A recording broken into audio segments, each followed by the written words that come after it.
Ai, meu Deus, tô rouca. Oi, bom dia, irmãos. Eu saúdo a todos com a paz do nosso Senhor Jesus Cristo. Gente, para quem não me conhece, eu sou a Vitória, sou a esposa do Daisy, que estava tocando guitarra aqui. Em primeiro lugar, na verdade, eu queria agradecer antecipadamente a paciência de vocês. Essa é a minha primeira experiência pregando e eu estou muito feliz com essa oportunidade, mas eu sei que a trilha da aprendizagem ela é longa, então vão aí, por favor, orando também ao Senhor para que Ele fale os nossos corações, apesar de mim. Então, vou orar rapidinho, né? Só. Deus, obrigada porque o Senhor nos dá o privilégio, Deus, de termos a Tua palavra tão acessível a nós. Senhor, que nessa manhã ela seja honrada, papai, e ela fale aos nossos corações com a Sua verdade. Muito obrigada, Deus, em nome de Jesus. Amém. Bom, gente, então, a gente está seguindo aqui, né, a série de pregações Feliz é, sobre o texto de Mateus 5, do Sermão do Monte. E, para eu começar aqui, eu queria só sanar uma dúvida que me surgiu quando estava pensando aqui na pregação. Tem um termo na nossa cultura que chama assim, fome de grávida. Eu não sei quantos aqui já ouviram falar disso, mas aparentemente, vocês perguntam aí para quem ficou grávida, quem é a mãe, as pessoas elas têm um desejo de uma comida específica, e é muito específico, não pode ser outra coisa. E alguém já experimentou isso em algum momento, mesmo não estando grávida? Ah, tá bom. Bom, então, eu não estou tão sozinha assim, quer dizer, eu lembro de um dia que eu morava na casa dos meus pais, adolescente, e eu estava tão sedenta por pêssego, que eu pedi para minha mãe comprar pêssego quando já estava passando da época.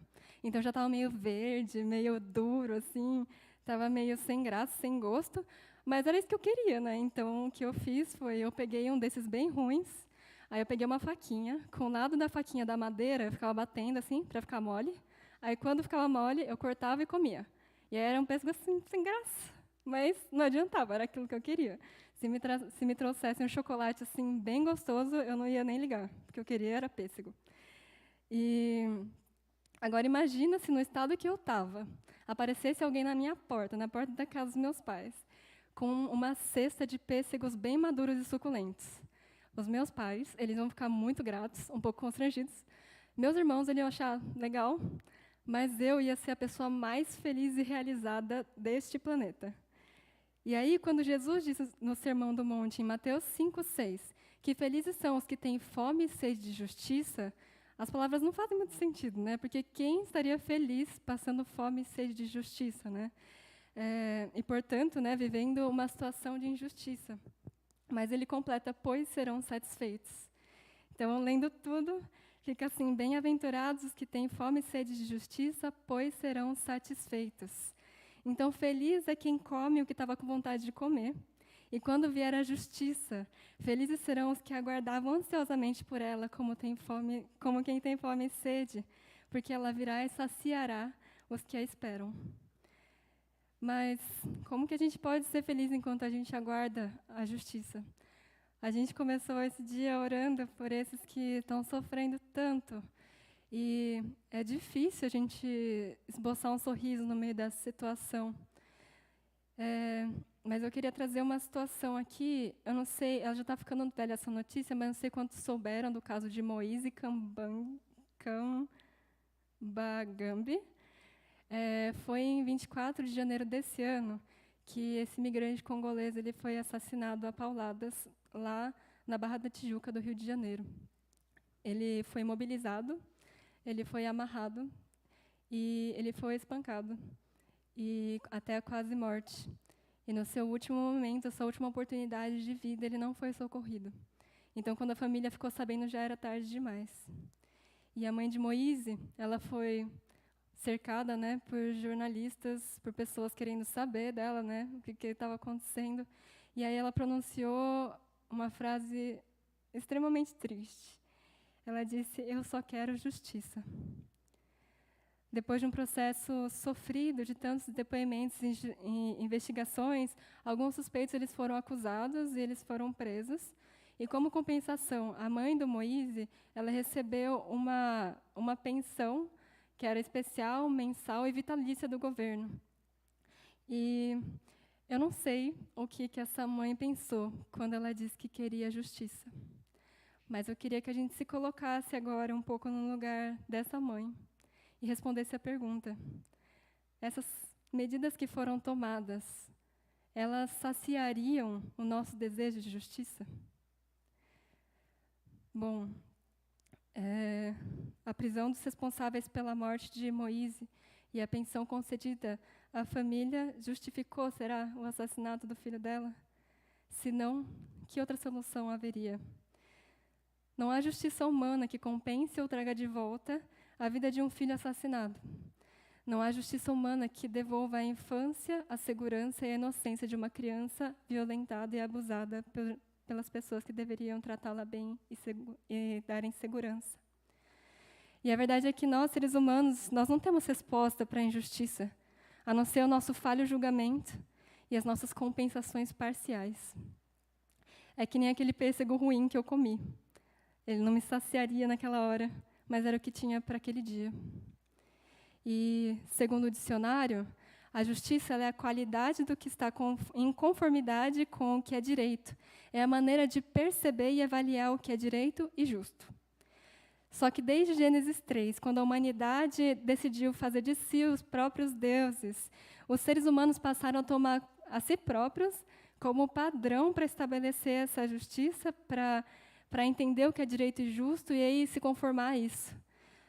Mas, quando o ser humano ele virou de costas para Deus, ele se deu de cara com aquilo que é o oposto a Deus. Se Deus é justiça plena, ele se deu de cara com a injustiça. Isaías 64:6, ele nos diz o seguinte sobre isso: somos como impuro, todos nós. Todos os nossos atos de justiça são como trapo imundo. Murchamos como folhas, e como o vento, as nossas iniquidades nos levam para longe. Se somos todos impuros, não existe nenhuma pessoa ou instituição em que nós podemos colocar a nossa esperança de justiça. A nossa justiça, ela resulta em guerra, em diferentes níveis, dependendo da situação. E não existe exatamente um consenso do que é justo, não existe um consenso do que é uma boa punição. Por exemplo, tem pessoas que acreditam que a pena de morte ela é justa, enquanto outros defendem a vida independente do crime. E quando existe perdão e os responsáveis não pagam pelas atrocidades que cometeram, a gente muitas vezes chama isso de impunidade ou de omissão. E então, ainda que a gente avalie com sinceridade de coração o que é direito, nós somos incapazes de oferecer uma justiça verdadeira a cada um daqueles que sofrem injustiça. Mas, se o homem é por natureza injusto, Deus é por natureza justo. Se o homem é por natureza limitado, Deus é por natureza todo-poderoso, amém? E se o homem tem dificuldade em olhar para os injustiçados com compaixão e ação, o Senhor vê a injustiça. Ele vê os injustiçados. E Ele mesmo chama para si a responsabilidade de acabar com toda essa injustiça. Deus, Ele não dá pontos sem nó. A Ele pertence toda a vingança e Ele retribuirá. Isso o Senhor garantiu ao povo de Israel lá, que sofria a opressão, né, dos seus inimigos e a consequência dos seus pecados, lá em Malaquias 3:5, como a gente vai ler aqui. Eu virei a vocês trazendo juízo. Sem demora testemunharei contra os feiticeiros, contra os adúlteros, contra os que juram falsamente e contra aqueles que exploram os trabalhadores em seus salários, que oprimem o órfão e as viúvas e privam os estrangeiros dos seus direitos e não têm respeito por mim, diz o Senhor dos Exércitos. Então, a justiça terrena ela é falida, mas o nosso Deus, Ele promete um juízo definitivo. Eu não sei vocês, mas essa verdade, ela é de tremer as pernas para mim. Porque nós podemos viver aqui nesse mundo de injustiças e muitas vezes sendo vítima delas. Mas quem de nós poderia negar a nossa própria injustiça? Quem de nós ficaria de pé diante do juiz? Mas a gente conta com Deus com um caráter impressionante. Deus é tão lindo, nossa, eu amo muito. Vejam só como Ele fala da vinda do nosso Senhor Jesus, em Malaquias 3, de 1 a 4. Vejam, eu enviarei um mensageiro que preparará o caminho diante de mim. E então, de repente, o Senhor que vocês buscam virá para o seu templo. O mensageiro da aliança, aquele que vocês desejam, virá, diz o Senhor dos Exércitos. Mas quem suportará o dia da sua vinda? Quem ficará de pé quando ele aparecer? Porque ele será como o fogo do ourives e como o sabão do lavandeiro. Ele se sentará como um refinador e purificador da prata. Purificará os levitas e os refinará como ouro e prata. Assim terão o Senhor ofertas com justiça. Então as ofertas de Judá e de Jerusalém serão agradáveis ao Senhor, como nos dias passados, como nos tempos antigos. Nesse texto, meio longo, existe muita coisa acontecendo. E diante desse que vem ao seu templo, Jesus, existe ali um reconhecimento de que não há quem fique de pé diante dele. Existe um reconhecimento de que nós precisamos nos quebrantar. Mas, ao mesmo tempo, nesse texto, existe restauração e adoração, como consequência do lavar desse nosso Senhor Jesus. Que temerosa e linda é essa justiça do nosso Deus. E vamos ver aqui o que ele diz logo em seguida em Malaquias 3, 6 e 7. De fato, eu, o Senhor, não mudo. Por isso vocês, descendentes de Jacó, não foram destruídos. Desde os tempos dos seus antepassados, vocês se desviaram dos decretos e não lhes obedeceram. Voltem para mim, e eu voltarei para vocês, diz o Senhor dos Exércitos. Que Deus é esse que nós temos, né, gente? É muita glória. Mas aí, quando a gente pensa, então é só se voltar para Deus, a conta não fecha. Porque a gente pensa, não é o que a gente acabou de falar, quando o transgressor não paga pela sua culpa, isso não é impunidade? Isso não é uma omissão? Como é que Deus pode ser justo desse jeito? Mas, irmãos, Deus cumpriu a sua justiça ao derramar a sua ira e punir o seu único filho por nossos pecados. Jesus ele foi contado como um desses que são citados, feiticeiros, adúlteros, opressores. E ele morreu de uma vez por todas por nós pecadores. Essa é a loucura desse amor visceral que Deus tem por nós. Aqui em Romanos 5:7 a gente lê: dificilmente haverá alguém que morra por um justo. Pelo homem bom, talvez alguém até tenha coragem de morrer. Mas Deus demonstra seu amor por nós. Cristo morreu em nosso favor quando ainda éramos pecadores. Como agora fomos justificados por seu sangue, muito mais ainda seremos salvos da ira de Deus por meio dele.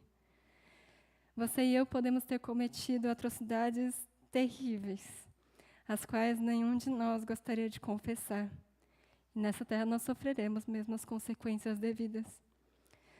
Mas por causa do castigo de Jesus, todo mesmo, até aquele que na sua cabeça, assim, não sei se vocês têm isso, mas às vezes na minha cabeça passa aquela pessoa assim que eu falo, misericórdia, não é possível. Até esse, Deus derramou a sua graça e Jesus morreu por essa pessoa. E todo aquele que confessa que Jesus é Senhor, hoje tem paz com Deus. Em Jesus, a justiça e a paz se encontram. E aí não tem jeito melhor de a gente se definir. Nós somos felizes. O Salmo 32, 1-2 vai dizer: como é feliz aquele que tem as suas transgressões perdoadas e seus pecados apagados. Como é feliz aquele a quem o Senhor não atribui culpa, em quem não há hipocrisia. No dia do juízo, o Senhor fará distinção entre aqueles que foram justificados em Jesus e os que escolheram continuar à mercê da sua própria justiça. Vamos abrir agora em Malaquias 4, 1-2. Pois certamente vem o dia, ardente como uma fornalha. Todos os arrogantes e todos os malfeitores serão como palha. E aquele dia que está chegando, ateará fogo neles, diz o Senhor dos Exércitos. Nem raiz, nem galho algum sobrará. Mas para vocês que reverenciam o meu nome, o sol da justiça se levantará, trazendo cura em suas asas, e vocês sairão e saltarão como bezerros soltos no curral. É para glorificar de pé, né, igreja? É muito bom. E como é que a gente vai viver agora, diante dessa maravilhosa e temível justiça de Deus? Primeiro, nós podemos proclamar a justiça que vem. Existem tantos que estão debaixo da sua própria justiça, debaixo de condenação e ira, mas que não têm nem ideia. E eles têm à sua disposição essa linda justificação. O mundo precisa ouvir dessa boa notícia. Já não há mais condenação para aqueles que estão em Cristo Jesus, nosso Senhor.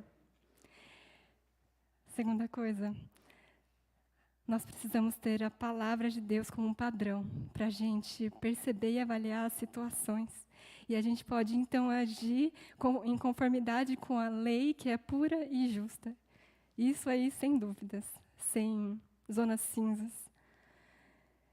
Jesus, que cumpriu a lei em toda a sua plenitude, quando ele se foi, ele disse assim, olha, melhor que eu vá.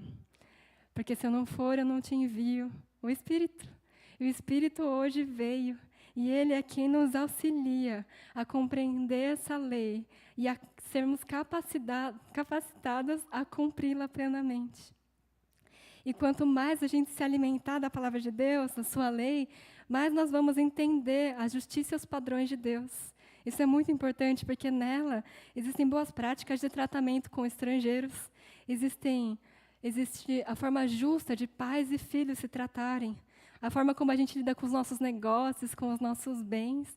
Tudo isso está na palavra, isso é muito bom, é muito lindo. E como é incrível quando uma sociedade ela vive esses padrões estabelecidos por Deus. Isso a gente viu na última série que a gente teve, na série de Ruth, em que uma sociedade que conhecia e cumpria as leis de Deus, acolhia as viúvas, as estrangeiras, acolhia os necessitados, não deixava que os que tivessem mais para sempre, mas eles continuavam a sustentar aqueles que precisavam. E nós queremos ser esse pedacinho de céu na terra, certo? Deus é bom. A palavra de Deus ela nos ensina a retribuir o mal com o bem. Aqui em Romanos 12, 19 a 21, a gente vai ler. Amados, nunca procurem vingar-se, mas deixem com Deus a ira, pois está escrito, minha é a vingança, eu retribuirei, diz o Senhor. Pelo contrário, se o seu inimigo tiver fome, dê-lhe de comer. Se tiver sede, dê-lhe de beber. Fazendo isso, você amontoará brasas vivas sobre a cabeça dele. Não deixem vencer pelo mal, mas vençam o mal com o bem. E eu sei que é muito fácil falar. Eu sei que é difícil demais viver. Eu sei que dentro desse templo, entre as pessoas que a gente conhece e que dirá pelo mundo, há mais histórias de injustiça aqui que eu posso imaginar. Existem os que foram injustamente agredidos, enganados, abusados, abandonados. E só você pode falar da dor que você tem ou teve que suportar um dia. Mas a boa notícia é que nós temos a Deus, Ele nos vê. Quando existe indignação pela dor e pela injustiça, e ela tomar conta dos nossos corações, nós podemos levá-las diante de Deus, que é a quem pertence a vingança. E isso nós devemos reconhecer.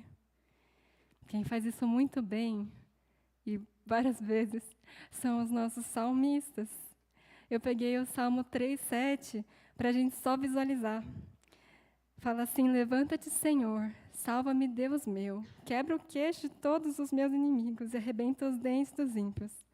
Gente, que crente falaria uma coisa dessas e a gente ficaria tranquilo? Eu não sei, eu não. E parece chocante, parece meio assim, não, gente, está errado isso aí. Mas olha que lindo. Quem poderia dizer, não, meus pensamentos não tem isso aí, meu pensamento é puro. Eu não. E Deus sabe que a gente é assim. E a gente pode trazer isso para Ele. O salmista, ele expressa com verdade o que está no coração dele. Ele até transparece esse desejo feio. Mas ele não cumpre com esse desejo feio. Ele chama o seu Redentor para ouvi-lo. Ele clama a Ele por respostas. Ele pede, Deus, faz aí você. E a boa notícia é que Deus não vai se corromper com a nossa injustiça. Se a gente falar uma coisa assim, bem nada a ver, Deus não se corrompe, Ele é justo. E a vingança dele, essa sim, vai ser boa de acontecer. Mas, ao mesmo tempo que a gente retribui o mal com o bem, nós não devemos nos conformar com a injustiça. Nós devemos continuar a ter sede e fome dela. Porque realmente, se a injustiça não nos revirar por dentro, a gente perdeu o tato.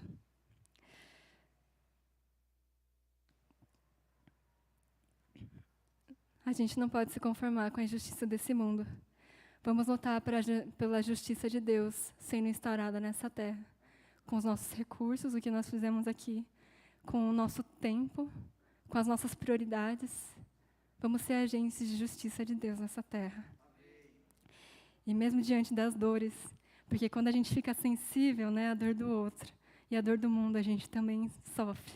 E diante dessas dores, a gente ainda pode se alegrar na expectativa da vinda do nosso Senhor. Essa esperança, ela vai nos dar força para prosseguir até que esse dia venha.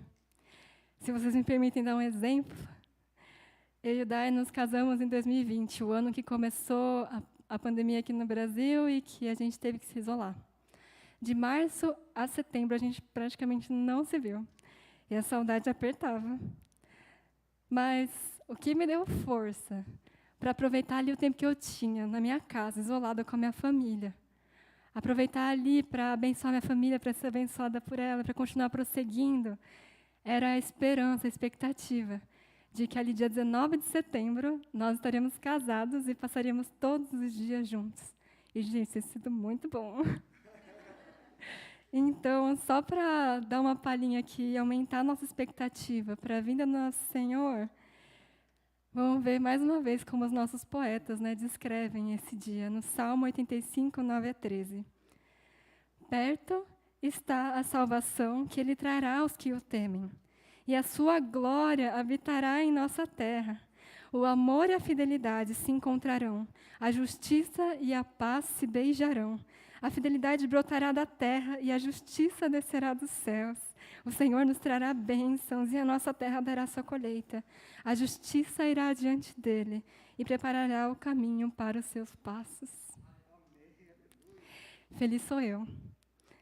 Feliz é você. Felizes somos nós que temos fome e sede de justiça, pois nós seremos plenamente, lindamente saciados. Vamos orar. Senhor é nosso Deus, Pai. E nós só temos como nos ajoelhar diante disso, Senhor, porque quem de nós, Papai, proporia uma justiça tão maravilhosa quanto essa que o Senhor promete? Quem de nós, Senhor, poderia enxergar a esperança, Senhor, nas circunstâncias em que estamos? Mas nós temos ao Senhor. E nós confiamos na Tua justiça. Livra-nos, Senhor, de acreditar por um segundo sequer que não há Deus, Papai. Que a injustiça aqui será passada assim em branco. Nós cremos no Senhor, Papai, nós esperamos pela Tua justiça. Nós te agradecemos, Papai, porque enquanto aguardamos, nós podemos desfrutar do Teu perdão que já foi derramado sobre as nossas vidas. Senhor, nessa manhã, Senhor, e por todos os dias da nossa vida, faz brotar no nosso coração, Deus, um grito de júbilo, por saber, Deus, que o Senhor é justo.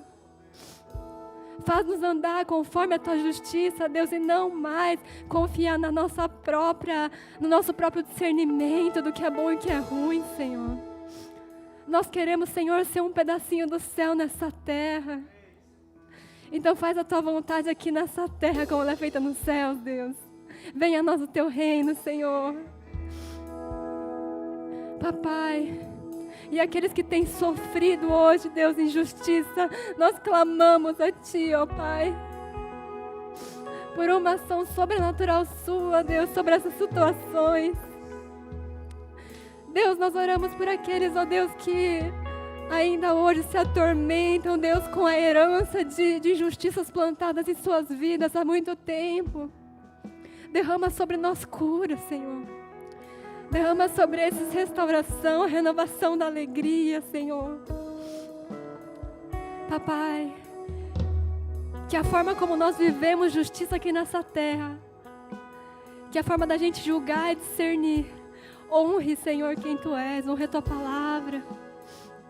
É isso que nós te pedimos e clamamos, meu Deus. E mais uma vez queremos declarar que Te amamos, Senhor. Em nome de Jesus. Amém.